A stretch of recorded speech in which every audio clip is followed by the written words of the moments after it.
Welcome to Factful Finance, where we bring you the facts that matter to your financial future. Today, we're diving into the fundamentals of finance, Gen Z style. Whether you're just starting to think about money or you're ready to supercharge your financial knowledge, we've got you covered.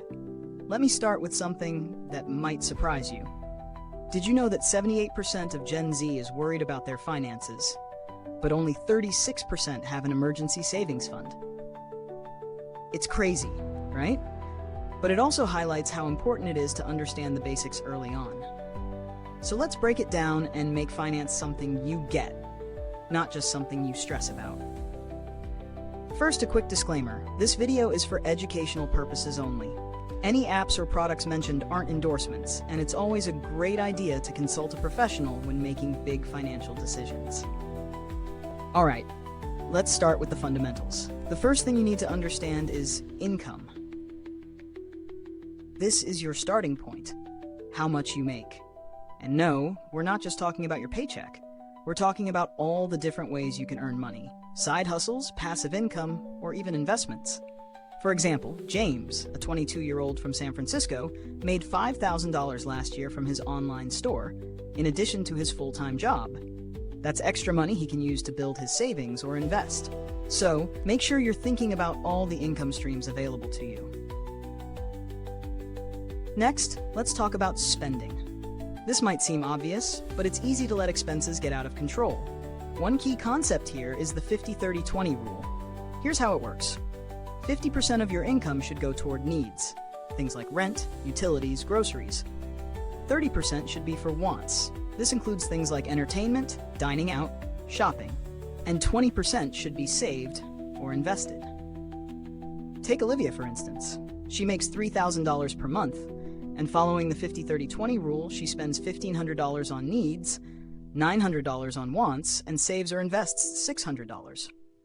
By sticking to this simple rule, she's building a financial cushion and setting herself up for long-term success. But spending isn't just about sticking to a percentage. It's also about being smart with your money. Using budgeting tools like Mint or YNAB, You Need a Budget, can help you track where your money's going and find areas where you can cut back. Now let's move on to saving.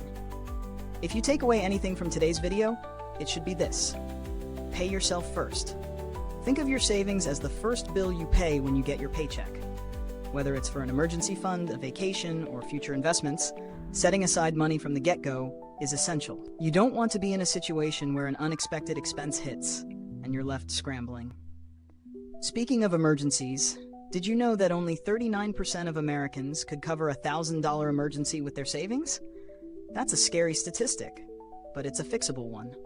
Start small. Aim to save $500, then gradually increase it as you get more comfortable. Noah, a 24-year-old from Chicago, saved $2,000 in just 6 months by setting aside 10% of his income each month. He did this by automating his savings so he didn't have to think about it. But saving alone isn't enough. You also need to make your money work for you, which leads us to the next fundamental: investing. I know the word investing might sound intimidating, but let me simplify it. When you invest, you're putting your money into things like stocks, bonds, or real estate with the goal of it growing over time. And no, you don't need to be a finance expert to start. Even something as simple as a low-cost index fund can help you get your feet wet. For example, Isabella, a 25-year-old from Austin, started investing $100 a month into an S&P 500 index fund when she was 22. Now, 3 years later, she's seeing an average return of 8% annually on her investments. The key here is time. Start as early as possible and let compound interest do the heavy lifting. Finally, we can't talk about the fundamentals of finance without discussing debt. Debt can feel like a weight around your neck, but if managed properly, it doesn't have to be.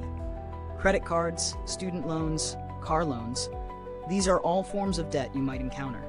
The trick is to prioritize high-interest debt first, like credit card debt, and work your way down. For example, Henry, a 28-year-old from Miami, had $15,000 in credit card debt. By focusing on paying it off with the highest interest rate first, he eliminated that debt in just over a year. The key takeaway here is don't let debt snowball. The sooner you take control, the the sooner you'll be on your way to financial freedom. So to recap, 1. Start with income. Explore all ways to earn. 2.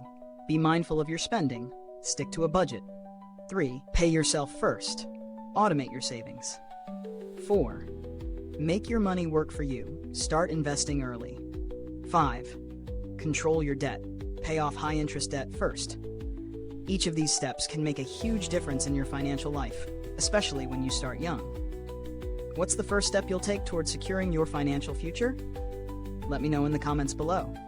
Thanks for joining us here at Factful Finance. If you found this video helpful, why not hit that subscribe button so you don't miss out on more tips that will help you crush your financial goals. Trust me, we've got more great content coming your way. And if you're looking for more insights on how to take your finances to the next level, check out the video on screen now. It could be exactly what you need. See you in the next video.